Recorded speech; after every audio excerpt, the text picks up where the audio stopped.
The banking system is something we all use, but few of us really understand how it works. We deposit our money, pay fees, take out loans, and assume the bank is there to help us. But have you ever stopped to think about what's really happening behind the scenes? Why, despite trusting banks with our hard-earned money, do we often feel like something just isn't right? Today, we're going to reveal some of the deepest secrets about the banking system. And trust me, what I'm about to share could completely change the way you see your relationship with banks and, more importantly, how you handle your money. Let's start with a famous quote from Henry Ford, one of the most successful entrepreneurs in history.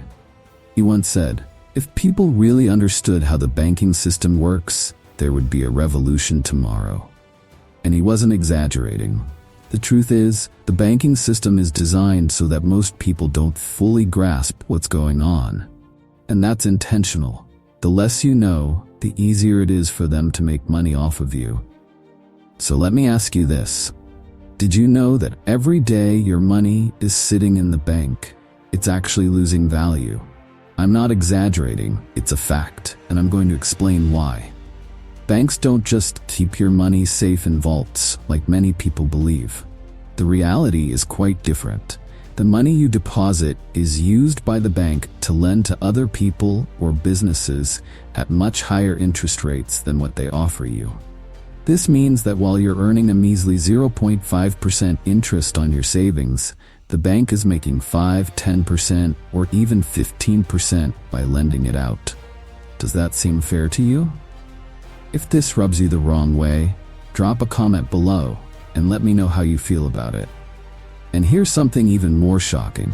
While your money is sitting in the bank, it's losing value because of inflation. Let me break this down for you. Suppose the bank offers you an interest rate of 0.5% per year on your deposit. Sounds okay, right? But at the same time, inflation is eating away at your money at a rate of 2% per year. What does that mean in practice? It means that by the end of the year, your money is worth less than when you deposited it. You're not just missing out on gains, you're actually losing purchasing power. And here's another thing banks don't want you to know. They purposely manipulate interest rates to make sure they're always the ones profiting, while you, at best, break even. Banks take your money, lend it out at high interest rates, and profit from the difference. And who pays for that? You. All of us. Let me take you back a bit to explain how this all started. Did you know that lending money at interest dates all the way back to ancient Babylon? That was more than 2,500 years ago. Back then, banks already played a key role in the economy, but people still looked at bankers with suspicion. And honestly, that hasn't changed much over the centuries. The first modern banks emerged in Genoa in the 12th century, and since then, the industry has become one of the most powerful and often misunderstood in the world. Over the years, banks have cemented themselves as essential pillars of the economy, but they're also often seen as symbols of greed and manipulation. And why is that?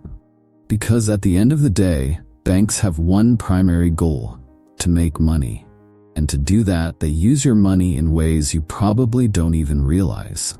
If this is starting to feel unfair to you, go ahead and give this video a thumbs up.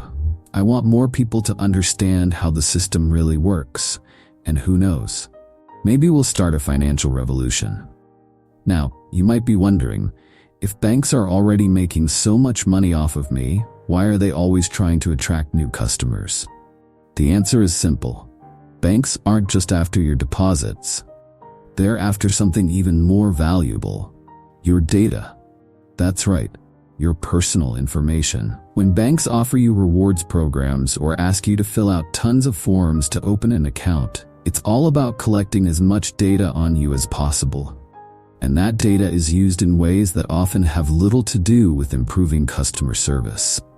In fact, banks can sell your data to other financial institutions for a profit. Yep, you heard that right. Your data is making them money, while you keep paying more and more fees. Speaking of fees, let's talk about something else that flies under most people's radar: the shadow tax. Have you ever noticed how, when you use your credit card, the price of the product is often higher? That's because merchants have to pay a fee to the bank for processing credit card transactions. And what do they do to make up for that fee? They raise the prices of their products, passing the cost on to you. So while your credit card might seem like a convenient tool, it's actually draining more money from your pocket than you realize. But it gets even worse. Let's talk about how banks treat the wealthy. Have you ever noticed how banks roll out the red carpet for people who seem like they don't need money? That's no accident. Banks prefer customers who don't need loans. When you walk into a bank looking desperate for a loan, your chances of approval are slim. But if you walk in looking like you don't need the money, suddenly, the bank is offering you the best rates and the highest loan amounts. The system is designed to benefit those who are already at the top of the financial pyramid. And while it might feel unfair, that's how the game works. That's why wealthy people are able to protect their money in ways that most of us can't. And the reason this happens is that banks give special treatment to these clients. For example, if a wealthy person can't pay back a loan, the bank would rather have them sell off some assets than penalize them. Banks know that these people will bounce back and they don't want to lose a valuable customer. So how can you avoid falling into the traps of the banking system? The first thing you need to do is start thinking differently. Instead of letting your money sit in a bank account, you need to make it work for you. And no, this doesn't just mean investing in stocks or real estate. There are plenty of ways to do this. One of them is by investing in your financial education. The more you understand about how money works, the better equipped you'll be to make smart decisions and avoid the bank's traps. Another tip is to cut down on your credit card use. I know it often seems like the most convenient option, but in reality, it could be draining more money from you than you think. Whenever possible, pay with cash. This will help you avoid those hidden fees, and in many cases, you might even get better prices. If you're finding these tips helpful and want to learn more about protecting your money, make sure to hit that subscribe button and turn on notifications. I'm always sharing insights that can help you achieve financial freedom. Back to our main topic. Another thing you need to understand is that banks are not there to help you. They're there to profit. And you need to be aware of this every time you deal with them. The banking system was built to benefit banks and, of course, people who already have money. But that doesn't mean you can't play the game too. The key is understanding the rules and starting to use the system to your advantage. If you don't want to keep losing money to the bank, one of the best things you can do is start investing smartly. This could be in stocks, real estate, a business, or even something safer like government bonds. The point is, don't let your money sit idle.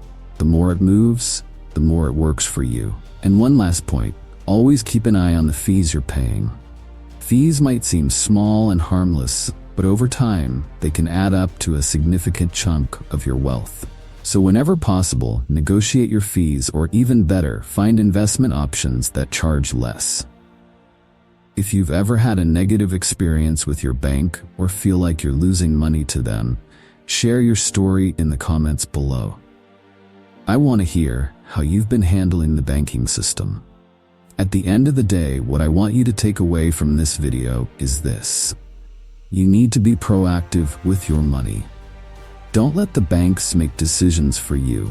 They have their interests in mind, not yours. Understand how the system works and use that knowledge to make smarter financial decisions. Managing your finances wisely is the first step toward achieving financial independence. It doesn't matter if you have a lot or a little money.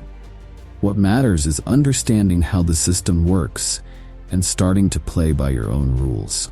If this content made sense to you, don't forget to give it a thumbs up and share this video with someone who needs to hear this. Your financial freedom starts with knowledge, and I want to help you get there.